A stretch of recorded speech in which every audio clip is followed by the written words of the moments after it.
Hey everyone, so in this video we are going to be finding out how to use calculus to find the area between two curves. So we already have learned about what a definite integral is, and we know that the definite integral of a function between two x values gives us the area under that function.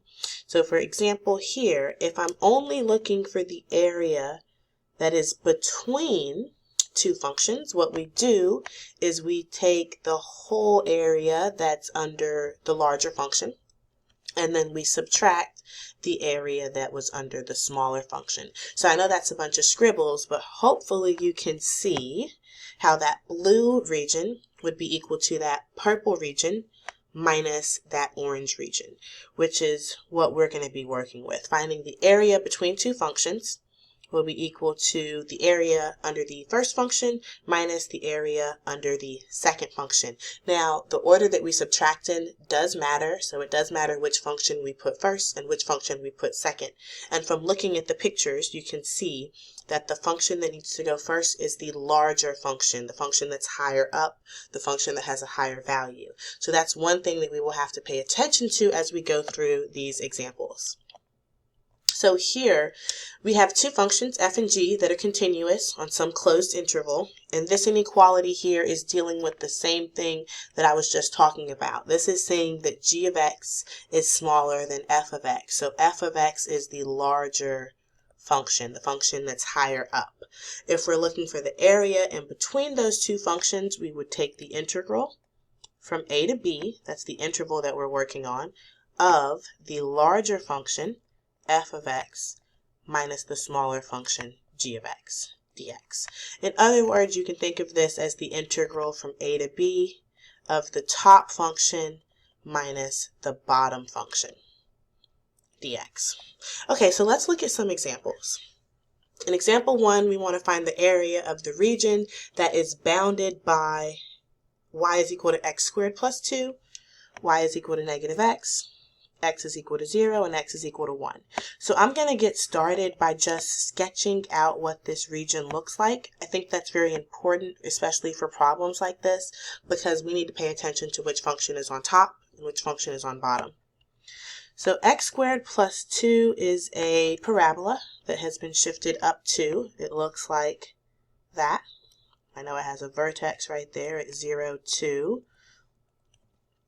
Y is equal to negative x is a line that goes through the origin with slope of negative 1. So that line looks like this.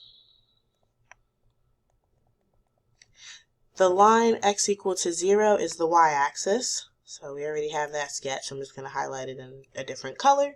And then the line x is equal to 1 is about right there. So first let's find the area that we're talking about here. The area that is trapped by those 4 colors is this area right here. And that is the area that we are looking for in this problem. So to set this up, we will have the integral from a to b. We need to think about what x values are bounding this region. Well, we know that orange line was x is equal to 0. And this green line is x is equal to 1. So our limits are from 0 to 1. And on the inside, we want to make sure we're doing top function minus bottom function. So the function that's on top of this region is the parabola x squared plus 2. And from that, we want to subtract the function that is on the bottom of that shaded region, and that is negative x. So be careful with your signs here because we are subtracting a negative x. I'll close my parentheses and I'll put that dx there. Another way to think of how to write what's on the inside of your integral is think if you drew a vertical line within the region that you're finding the area of, your integrand, what's on the inside of your integral, needs to be the function that touches the top of that vertical line, which is the parabola, minus the function that's touching the bottom of that vertical line, which is the line. So now let's go ahead and clean this up so that we can continue and integrate this. So this is the integral from 0 to 1 of x squared plus 2 plus x. I'm making sure to distribute my negative. We'll integrate each term by increasing the exponent by 1 and dividing by the new exponent. And then I will apply the fundamental theorem of calculus and evaluate this at my upper limit minus my lower limit. So first we will plug in 1. So we will have 1/3 plus 2 plus 1/2. When we plug in 0, all three of those terms go away. So we are just left with this, which comes out to equal, I don't have my answer key pulled up. I'm just going to punch this into my calculator. 1/3 plus 2 plus 1/2, and then I will math enter this to get 17/6. And that is our final answer. Immediately after this example, we're asked to consider whether or not these functions intersected each other, and they did not. Right? So when we look at those graphs, particularly the parabola and the line, they never cross each other.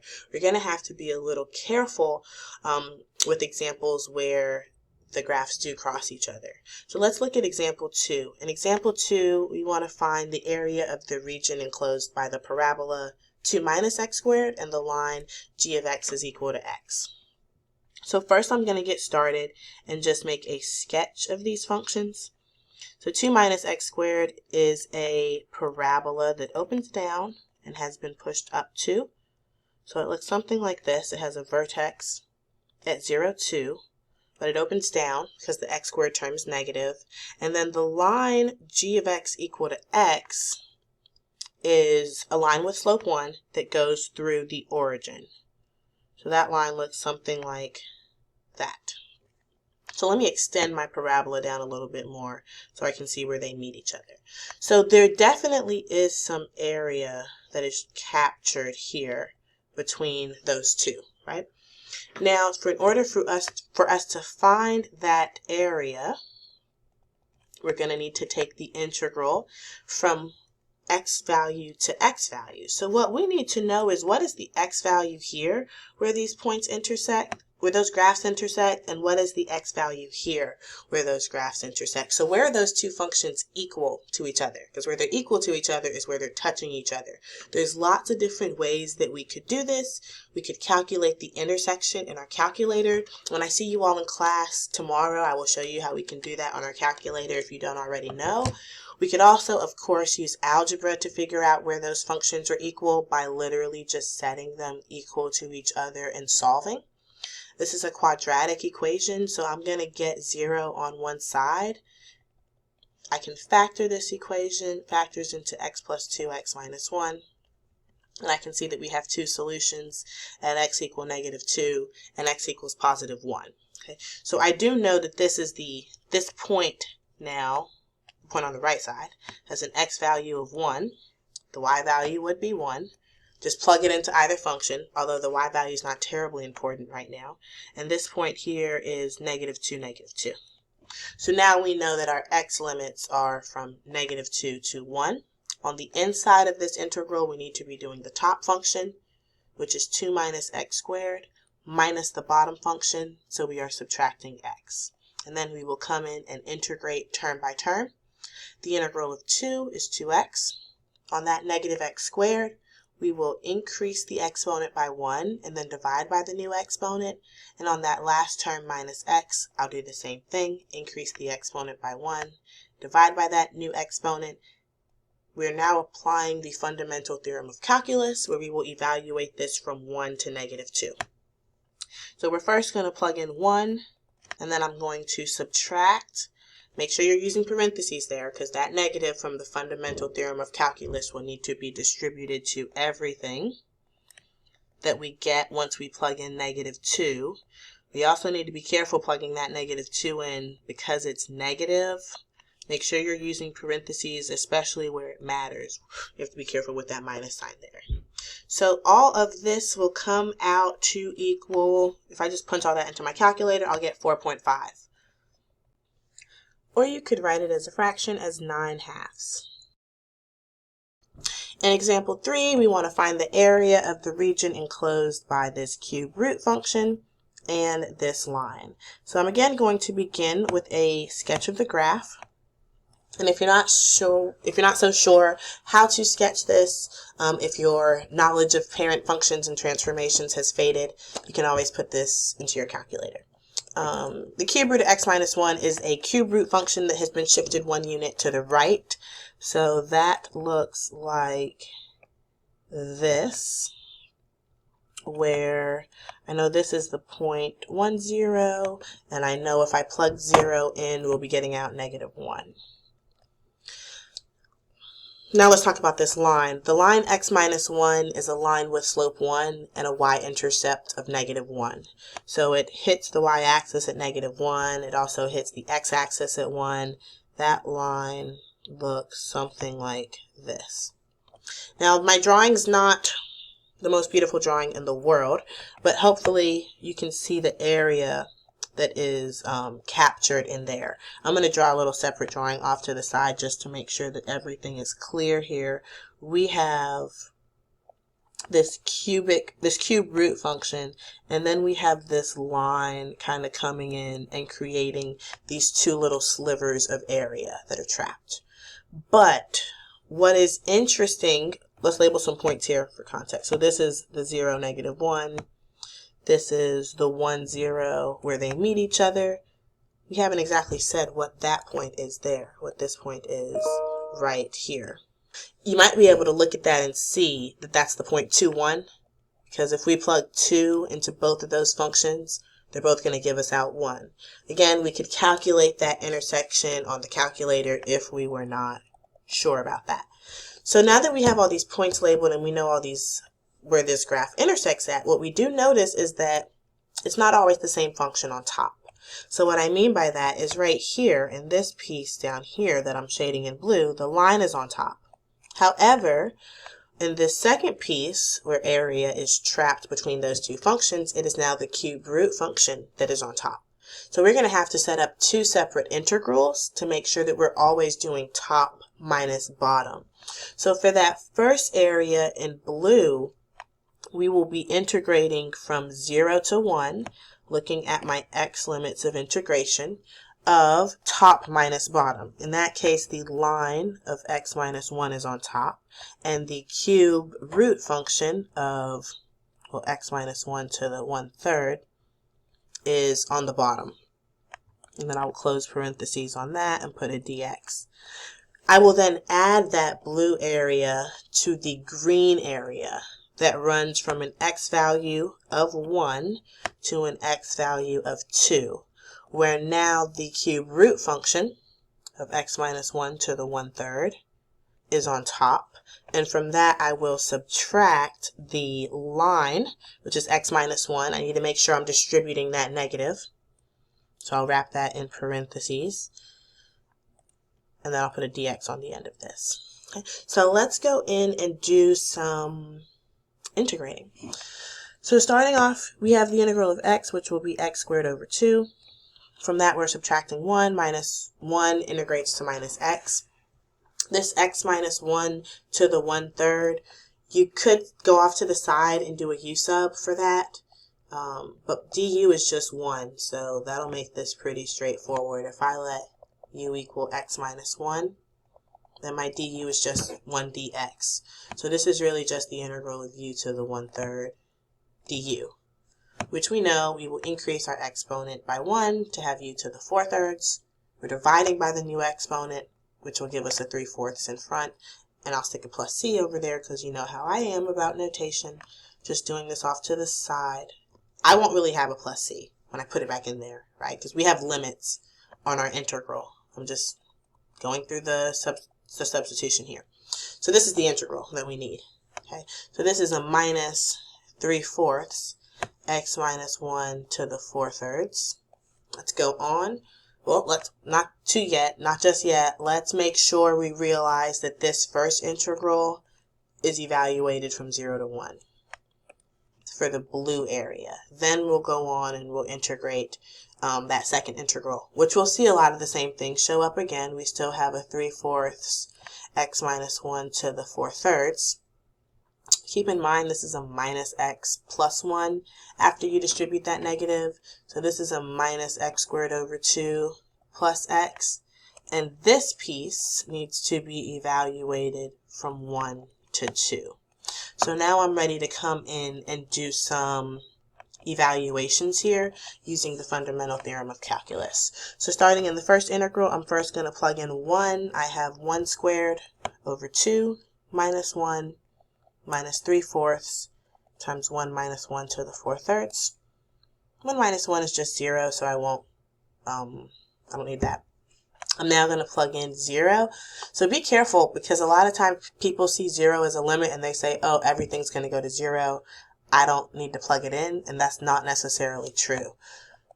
So subtracting, when I plug in 0, the first term does go to 0, the second term does go to 0, but the third term does not go to 0. When you plug 0 into that third term, we actually do get an answer out, okay? So that's all for the blue integral. Then we need to go on and plug in for the green integral. We have an upper limit of 2, so I'll start off by plugging in 2.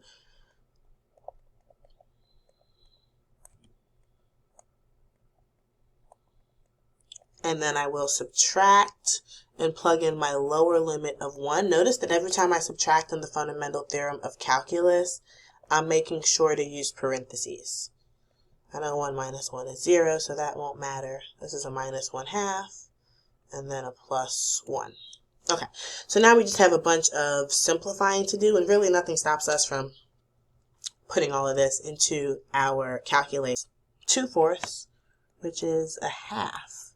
So in our next example, we're finding more area. Again, we should be working with a graph of what these functions look like, so that we're paying attention to which functions are on top and which functions are on the bottom. So if I were you, I would put both of these into my calculator.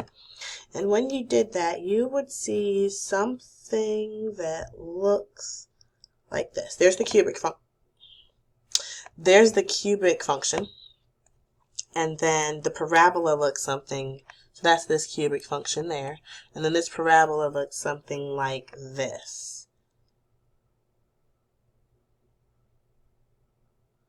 That's a shoddy parabola, but you see my point here. Okay, so this is trapping two different regions of area. It's trapping this region here, where the cubic function is on top, and it's trapping this region here now where the parabola is on top.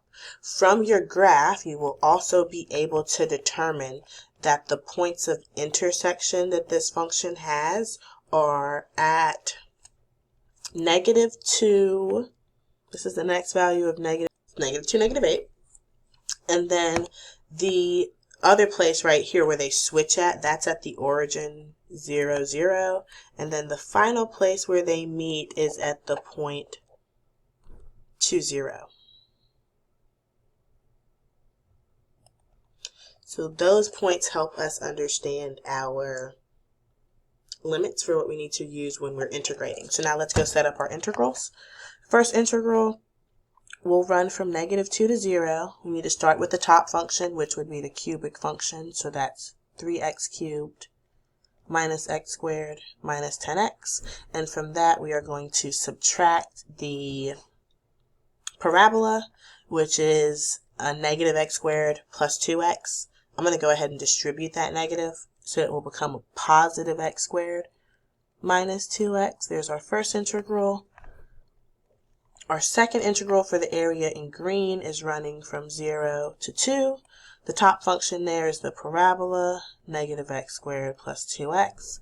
From that, we are subtracting that cubic function, so I'm going to go ahead and distribute the negative to all three terms in that cubic function. So I have a minus 3x cubed, a plus x squared, and a plus 10x dx.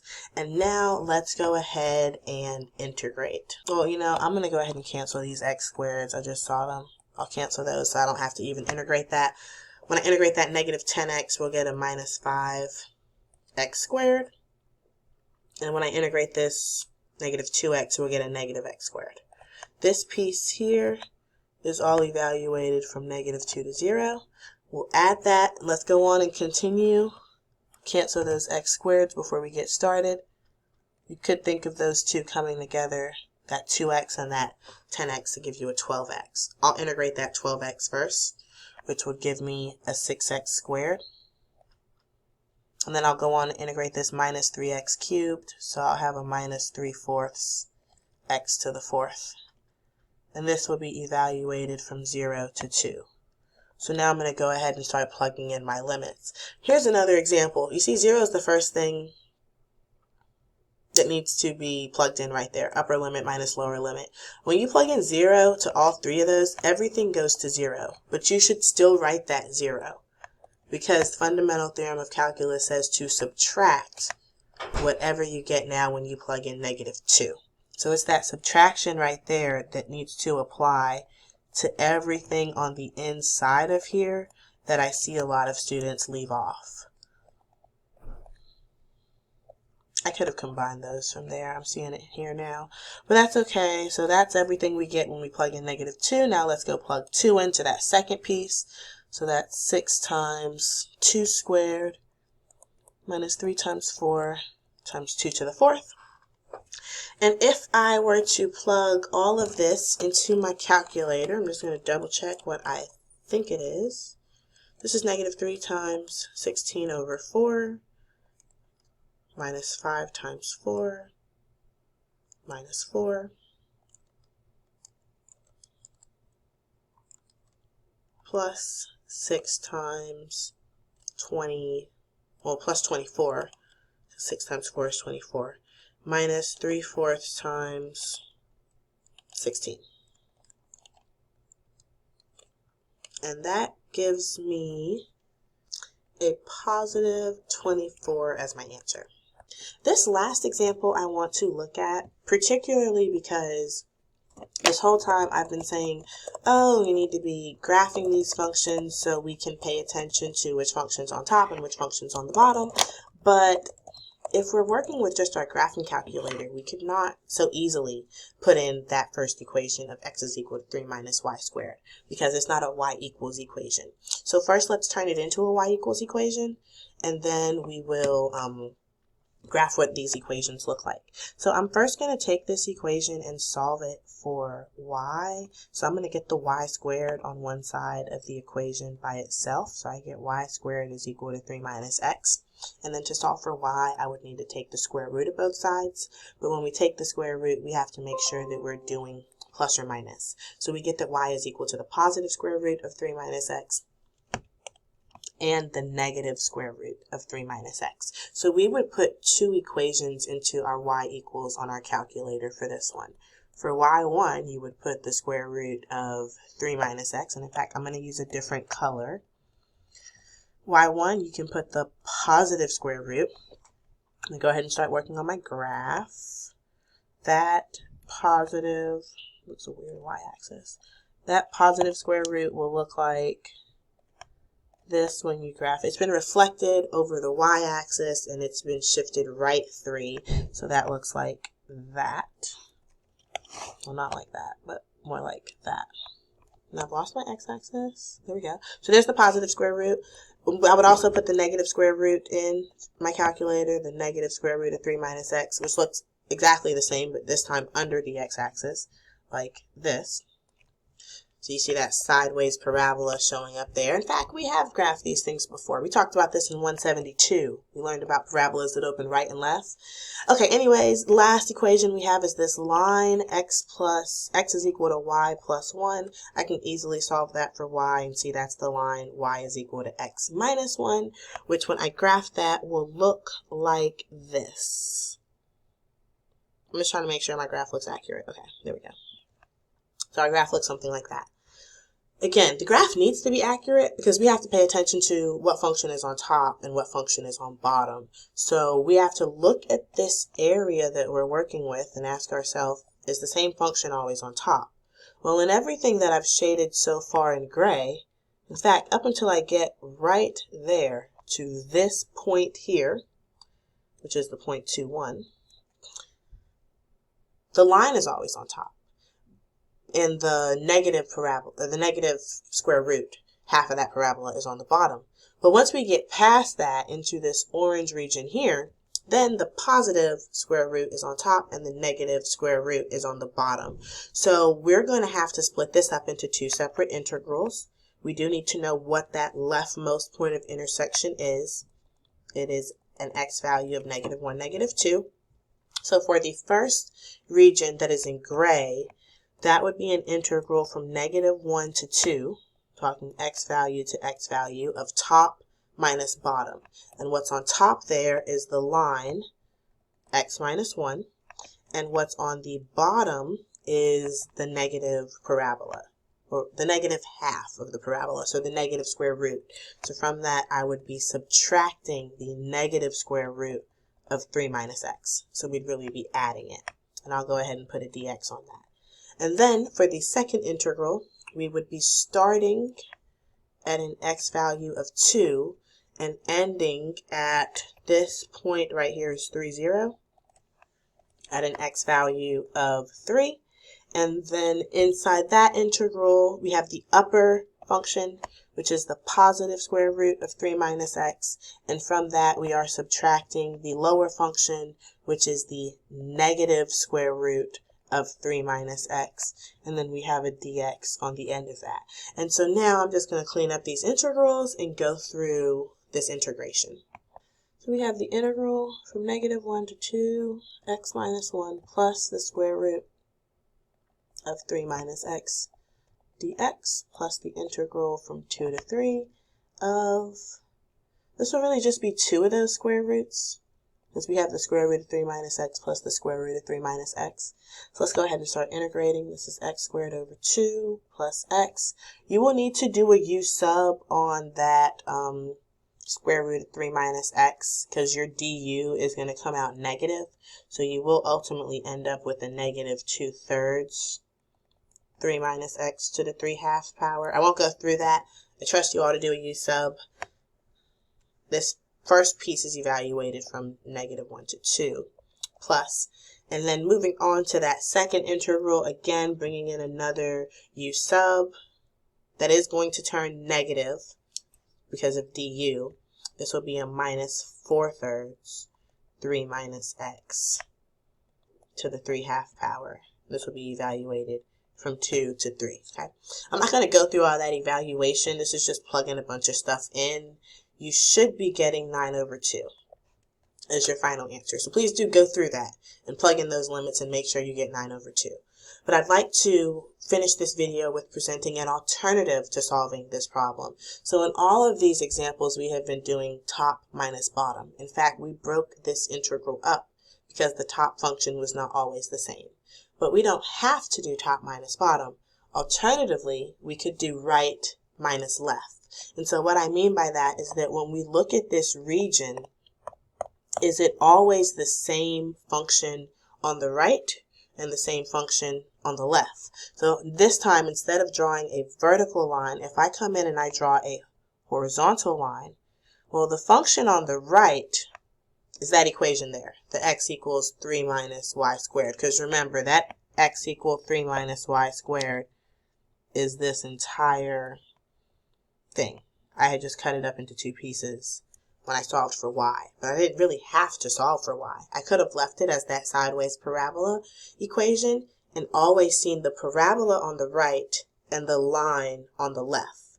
So if we're going to do that in terms of right minus left, I could leave the equation written in terms of y instead of solving everything. I wouldn't have to solve everything for y. I could leave the equations as x equals. Remember, these both came to us as x equals, and then we went over here and did some manipulation to get them as y equals, to do top minus bottom. But because it is always the parabola on the right, we could start with the parabola of 3 minus y squared and then subtract the line that is on the left of y plus 1. That way, we are now integrating with respect to y. Notice I haven't put any limits on this integral yet, because if I'm integrating with respect to y, I need to make sure that my limits are y limits. So I need to know what is the lowest y value that this area spans, and that is a -2, and what is the largest y value that this area spans, and that is a +1. So now I can clean this integral up, and notice that this integral is a lot simpler than everything we had already done before. So sometimes it is not the easiest or the best decision to integrate with respect to x. Sometimes it's a better idea to integrate with respect to y.